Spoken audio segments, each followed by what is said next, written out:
Hello and welcome back to another edition of Nation News Touchline Report, brought to you by Quartz Ready Cash, ready when you are, and Bico Skinny Delight Dessert, where health meets happiness.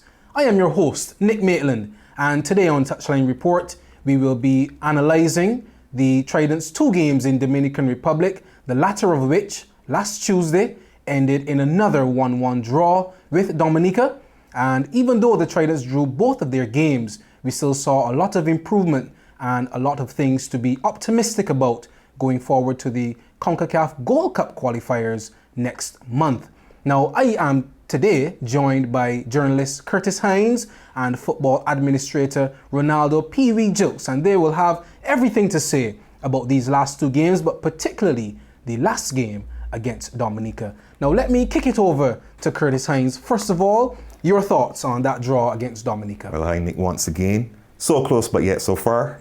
Another draw, not disgraced, but yet again, Barbados taking the lead in the early stages of the second half. We just needed to hold on. We were in the ascendancy, playing well. The substitutions at halftime worked, but then a defensive slip once again, which has become a kind of feature of the Barbados play, at least in this competition.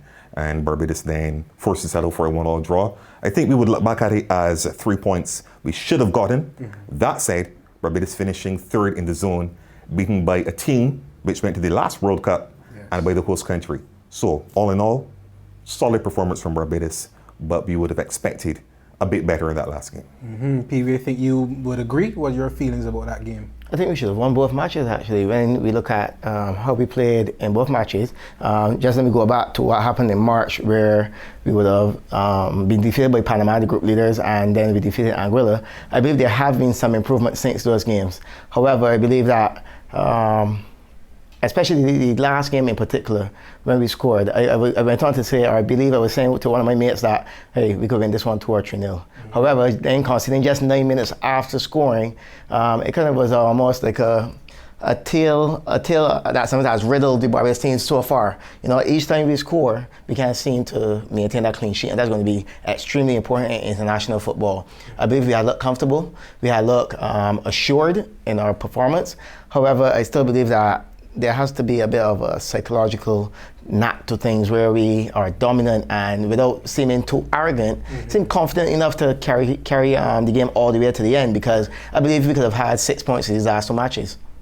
Indeed, and certainly Anmar Goodridge-Boyce, our man on the ground in the Dominican Republic, he has a few words about that game and some things that he saw that he kind of liked. Barbados could have easily won all 4 games in the Concacaf FIFA World Cup 2022 qualifiers. But if I'm just speaking on these last 2 games versus Dominican Republic and Dominica, I think Barbados just needed to take their chances. They will feel a bit hard done by, given the fact that they went ahead in both the Dominican Republic game. Nari Steven opening the score, and then Emil Simovici, he scored the first goal for Barbados, obviously the first and only goal for Barbados in that game versus Dominica.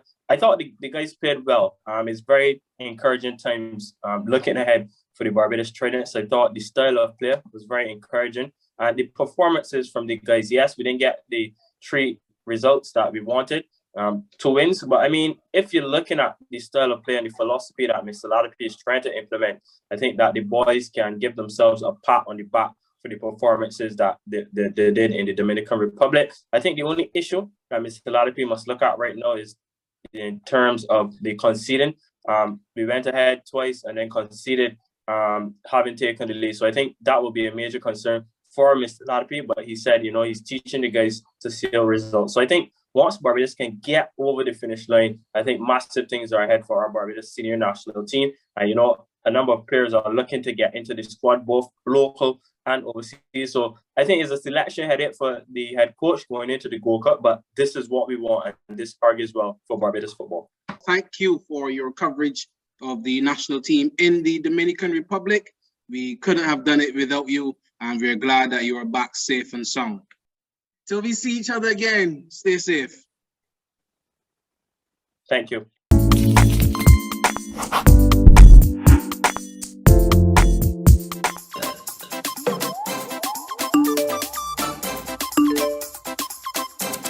Son, You need to get off the phone sometimes and read the Nation newspaper so you will know what's happening in Barbados and the rest of the world. A good thing just read that the supermarket's open, because you eat every single day in the house like a pig. Son, come off that phone. I bet you do not even know that the government is offering us a Barbados Economic Stabilization Program, which is a 5-part, $2.3 billion economic plan to support vulnerable households, businesses, and to help we grow our own food. Wait, how you know that? Because I'm a digital subscriber to the Nation's website, so I will get news hot off the press. Oh, I see. I would like to subscribe digitally too. But sir, you know I like to read my Nation newspaper, man. Dad, you got choose. You can buy your newspaper and you can also subscribe.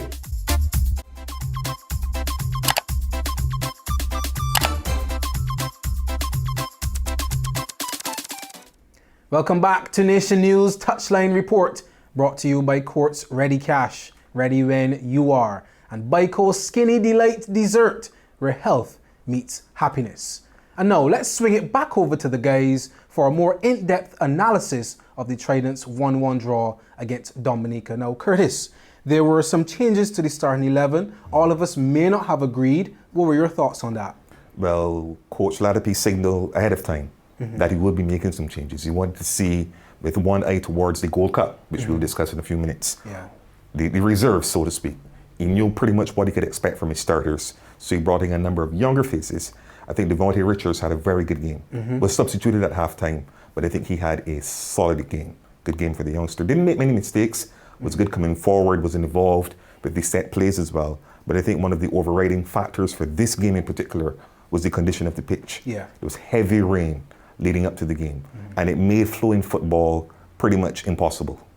So you saw the experience then of a Hallam Hope, who would have done that before and was able then to adapt better than I would say some of the other players on both sides.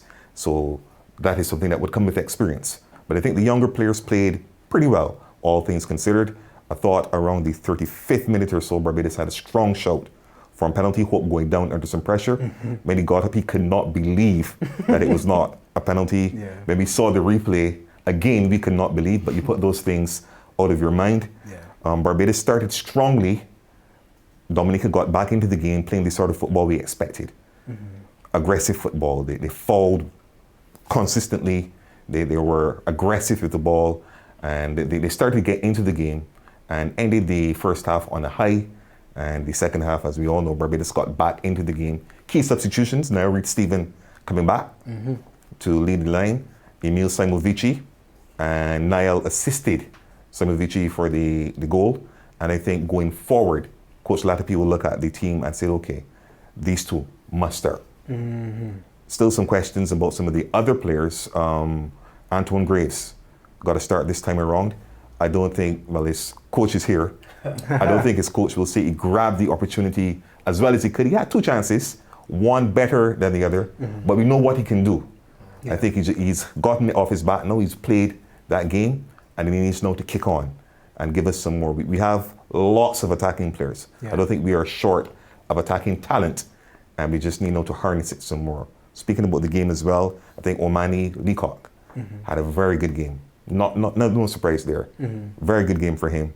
And I'm watching the goalkeeping situation now. Really, in Brathwaite, yes, he's conceded in both games he's played so far.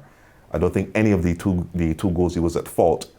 And Coach Latapi is going to have one of those headaches, which he says he likes. What does he do then when Primus is fully fit, given what we've seen from Liam Brathwaite so far? I'm not sure what you guys think, but Brathwaite now has definitely raised his hand. I said, Coach, I am ready, I am here, and it's good now we can have two very good keepers at the international level. I just want to touch a couple of the players that Kurtis will mention. Let's start with the goalkeeper situation. Gold Cup, I believe they're going to be playing on July 2nd, which is a very short period. So Primus is facing the race of time in an effort to get that ankle good and ready. We all know the nature of injuries such as ankle and knees, where we could do all the treatment we want, but those are one of those uncertain type of injuries. And when we look at the way how he fell, not disputing it, and he's a pretty big fellow, right? When he found out, I was like, yeah, that has to be it. So he's facing the race of time, and I do believe that young Liam Bradford has showed that within those last 2 games, particularly in the first, where his first piece of action was that brilliant penalty save. That was an announcement to the coach there alone. Yes. Yeah. So I believe he's within a prime position to tell Primus, well, look, I've arrived, I'm here now, and he needs to grab this opportunity with both hands. Antoine Graves, I was actually pretty glad for his selection for sentimental reasons. I would have worked with Antoine from a teenager. Right. We both coming from the same area in Bushall. So I was very pleased because during the last season, the season that we actually had football, you would have recognized that he didn't play at Wales at all. And that was a decision I made because at that time I don't think his head was in the right space for football. So it showed a lot of maturity from him and a lot of fight and desire to get back into the national team. Obviously, Coach Lahapi favors or sees some kind of quality within him to add him to a World Cup roster. The 2 chances he had, considering the type of quality a player he is, I would have bet for Antoine to finish both of those. But this is international football. There's a clear disparity between club and international football, and I think his cameo within that game would have highlighted to him, hey, I need to do much better, I need to put a lot more work in, and prepare for when they return home and train to get into the Gold Cup squad.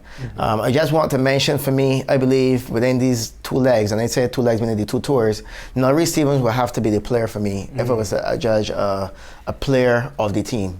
Now played forward, now play defensive midfield, now play right forward, now play left forward, and every place he played, he performed admirably. He was outstanding and effective. Omani Leacock, as we know from the time he was at Notre Dame, was a very flamboyant, stylish player. I think what he has done since he's gone to US, he's matured, and I've spoken to him off the pitch, and even things aside from football have displayed a measure of maturity from Omani. So when I have from what I've seen from him on the pitch, it's good to see that Coach Lahapi had announced him as the vice captain. I was very pleased about that. So it means that he recognizes his maturity as well.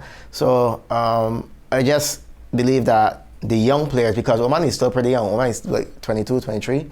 I don't think he had in Holligan, the captain, is even 30 yet. We still have a pretty young squad. However, we still can't keep promoting saying, oh, we're building or looking at a team of potential. At some given point, we have to identify what are the objectives realistically. And what's our best team? Yeah, as well. You know what I mean? Like, what are the objectives? So for me, I think that's something that the coach or the coaching team needs to clearly recognize and share with, well, he's not obligated to share with the public, but I mean, we have to be able to say, hey, this is our objective, and this is how we're going to achieve it. The objectives must be measurable.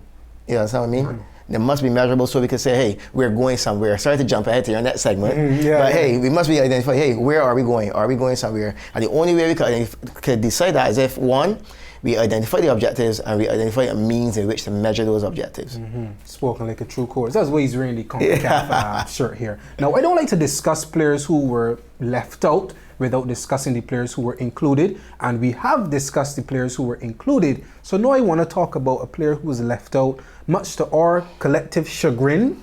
Thierry Gale, coming all the way from Hungary, played a little bit in the first game against Dominican Republic, came on in the second half, had 2 glorious chances, but in the second game against Dominica, we were left wondering where he was. PVU would have worked with him.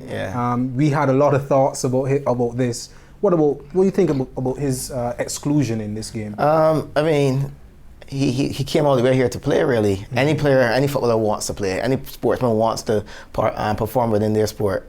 I was actually looking for him to start, especially when we heard during the press conference about these potential changes, giving young players a chance. So when you think about young players, especially in Barbados, Thierry is the golden boy of Barbados football, locally groomed, locally bred, playing at St. Leonard's Boys, Pro Shahas. So we were all rooting to see what he has learned since he's been in Hungary. We've seen a couple of flashes from watching him online and seeing him contribute. I don't know what would have been the thought process behind it, not having him start, but not having him featured altogether. I mean, the only thing that I could gather is, one, he may have been sick, or two, Coach Lahapi is thinking, as Chris mentioned, down the road of saying, hey, we have a more realistic chance at qualifying for a major tournament, being the Gold Cup. Don't let me risk him here. I believe that I want to see a couple of other players and, let's see what they have. I already know what Thierry's capable of. Let me rest him for the Gold Cup. That is the only probability that I could come up with at this point. I can see that because, we already were eliminated from World Cup qualifying and this game was basically a dead rubber. So we maybe didn't want to risk him for that with Concacaf Gold Cup in another 3 to 4 weeks. Yep. But still, as fans, we would have wanted to see a player of his ability. Especially after what you saw in the first game, right? Correct. He's the type of player, Chris will tell you, he's the type of player that they just like to see. We think about his player. exclusion. Yeah, he's, like PV said, having played such a small role in the first game when he had chances, the average football fan believed he would have started. It was instructive, though, that Coach Latterby said in his post-match press conference that no player has a right to play. You have to earn the right to play. Gale, like PV said, is one of the stars of local football. We would have expected him to start, having flown all the way from Hungary, being released from his club. Well, not for the first 2 games, but he was free because the season is wrapped up. Interestingly as well, he would have played for St. Leonard's, would have played with Niall Reid-Stephen. They would have had a good relationship as well. So I was primed for the Thierry Gale show. We all were, yeah. But you must trust your coach.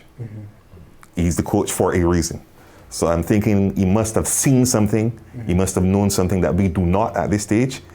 I guess the easiest solution is we're holding on for another 4 weeks. Well, that's what we're here, right? We get to speculate, right? Yeah, the Concacaf Gold Cup. We'll put it to him, Coach Latterby, a bit later in his next press conference.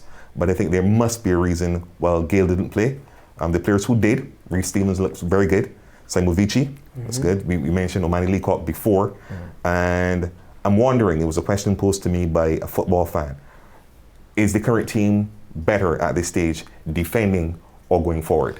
I think we've not conceded many goals. 3, I believe, in total. Yeah. Scored 3 as well. But I think the only mark we could have against them is everything they score, they tend to concede. But they seem to be pretty well balanced so far, and I'm liking the opportunities going forward. Lots of very young players from top to bottom. We have multiple players for each position. The defense looks to be settling nicely as well. True, yeah. And I like defensive football. When you defend well, you win stuff. If you don't concede, you can't lose. Correct. Precisely, But we just need to get the bolts tightened down, and PB had it earlier. We need measurable objectives. We can try a lot of young players and whatnot. We can win a few games, we can lose games, but we need to be able to say, okay, by the end of 2021, we are trying to get to this point. Yeah. So that at 2022, we are here, and when the qualifying starts for the 2026 World Cup, when all of these players are going to be in their prime, and the next batch coming along, who would have passed through the hands of Coach Gilkes, we have a huge then cadre of excellent players on the international scene who are ready. And I think, honestly, the 2026 World Cup is when we might see, for me, the best out of this particular generation of players. And if I may add to what Kurtis is saying as well, I know Coach Latterby in his last couple of messages to the nation has been mentioning support, general support, because international glory needs to be a national objective. When you look at the Iceland story, it actually became a national initiative.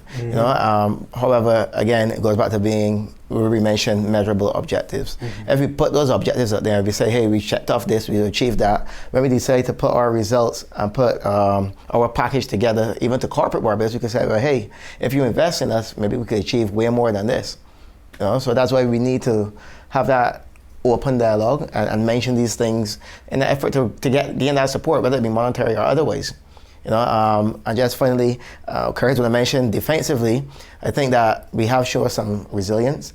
Traditionally, we know that sometimes we play a bit open. However, in mentioning players, I believe that 3 players came to my mind during this campaign with regards to defense, because despite Bagel Williams being outstanding throughout this campaign, I still like him within a holding midfield role. But he's done very well at centre back. But players such as Renaldo Bailey, Ramar Miller, Miles Narvel, that's a name that a lot of people don't know. He's actually a Bajan playing within the US, and he actually played a couple of seasons ago at Notre Dame.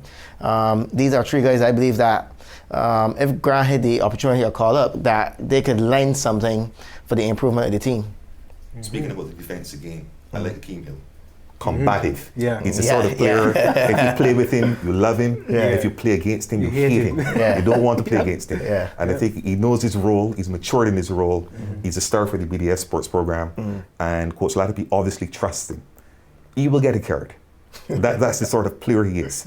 But I think he has a huge role to play going forward. His link-up play with the Williams as well, who we know is very, very capable of bringing the ball forward. As you said, if we can add a little more defensive stability, I think we have the makings of a good defense. I think the midfield is good. We are ready in the midfield. Jomo Harris, the anchor. We have lots of creative players there. I think the chances will come, but we need to finish the chances. We have been getting chances, but we need to score some more. The last game, I think aside from Graves, who had a few, we really didn't miss per se.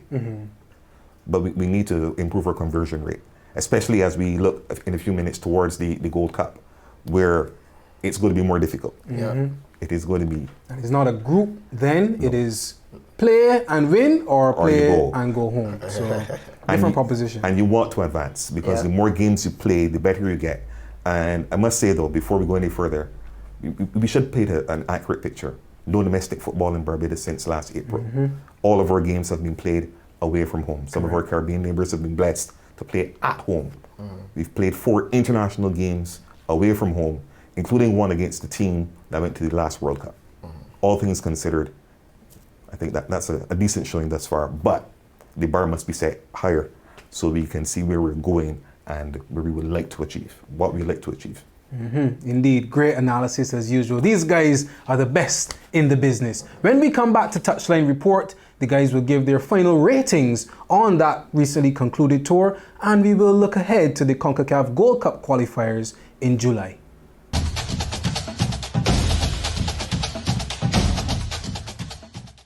Hey guys, Nick here, and we have another giveaway for you in association with Dasani and Powerade. All you need to do, like last time, is comment the correct name in our comments here on YouTube, and if you are selected, you must bring a valid form of ID to our offices here at Fontebelle to collect your prize. And the question for this week is, in what minute did Niall Reid-Stephen score the opening goal for Barbados against the Dominican Republic?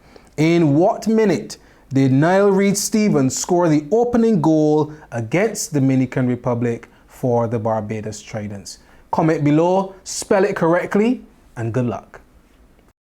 Welcome back to Nation News Touchline Report, brought to you by Quartz Ready Cash, ready when you are, and Bico Skinny Delight Dessert, where health meets happiness. Now, before we go, the guys are going to just give their final analysis, their final rating for the Tridents tour to Dominican Republic, inclusive of the games in March and the games recently held last week. Now, Kurtis, first of all, 1 to 10, a scale of 1 to 10, your rating for the Tridents March games and June's games. I would say 6.5. I'm a hard task master, but I think the last draw would have knocked a bit of perhaps the 0.5 out for me. I think it was a game we deserved to win. We played good enough to win that game. That said, I believe we should have beaten Dominican Republic as well.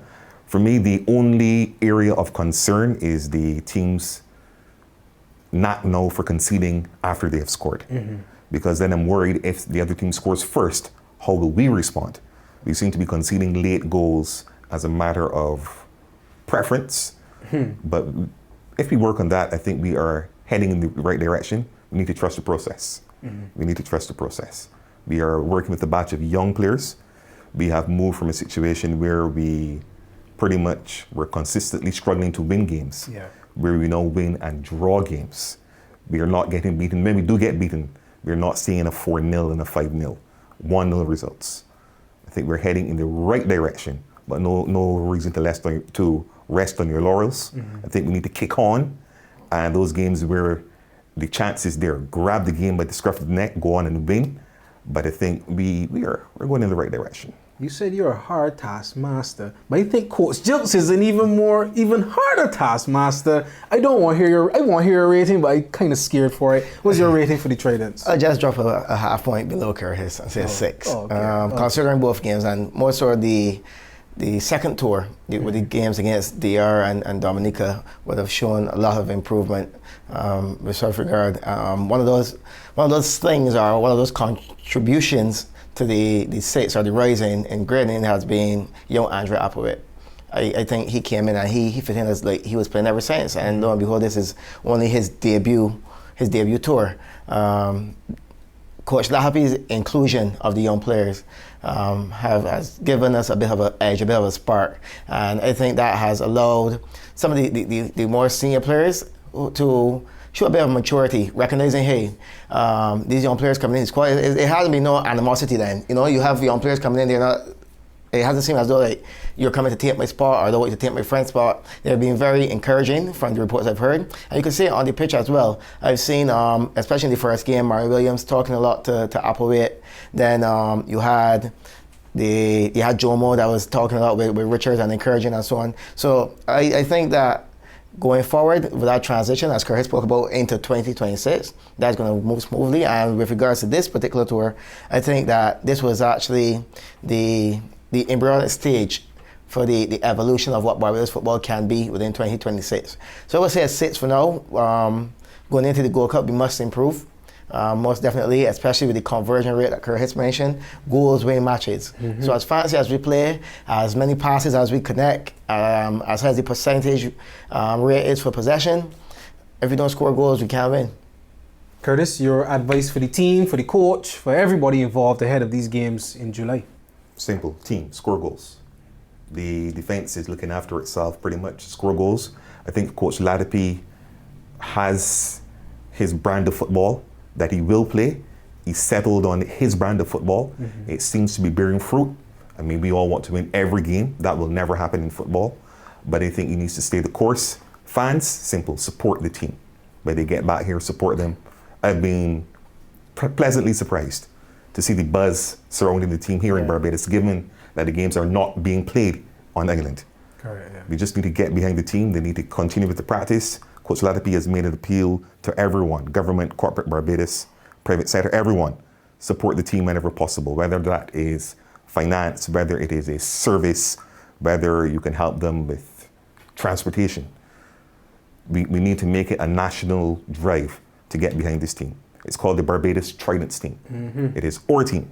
Yep. And we need to really make the presence felt, make them feel, like it's a great achievement to play for Barbados. They're doing well. And as you say, next stop, the Concacaf Gold Cup qualifiers, knockout football, you must win.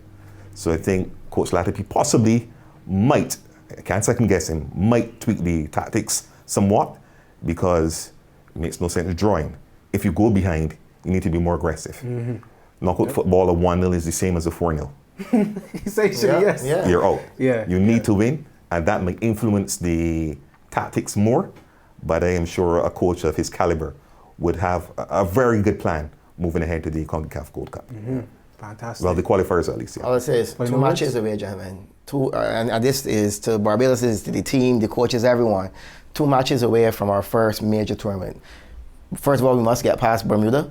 Once that is done, we go on to Haiti versus St. Vincent. Likely Haiti, but football is cricket is a game of glorious uncertainties, but trust me, that boy never played football if you know what I mean, right? Yeah. So more likely we play Haiti, and once we get by those, I think that planning and preparation, good leadership, solid management, and discipline, those are key elements to our advancement beyond the 2 matches that we would possibly have to play.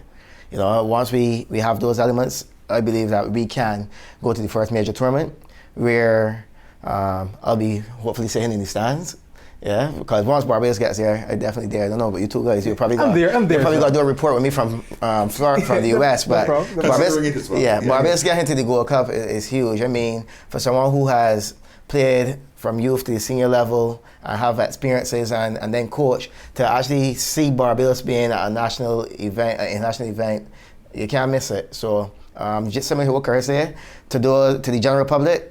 Support them as much as you can, any way that you can, because at the end of the day, they are representing Barbados and they are a reflection of who we are. And I just want that message to pour out to the players as well. You are a reflection of who and what Barbados is. So each time you go out there, represent with a lot of pride and industry. Well done. And I need to say nothing more, but these guys have been absolutely correct. Support our tradents, continue to back them, and I'm sure that results will come.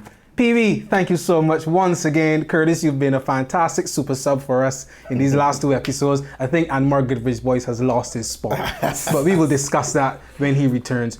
My name is Nick Maitland. Thank you for joining us on Nation News Touchline Report, brought to you by Courts Ready Cash, Ready When You Are, and Bico Skinny Delight Dessert, where health meets happiness. We will see you next time.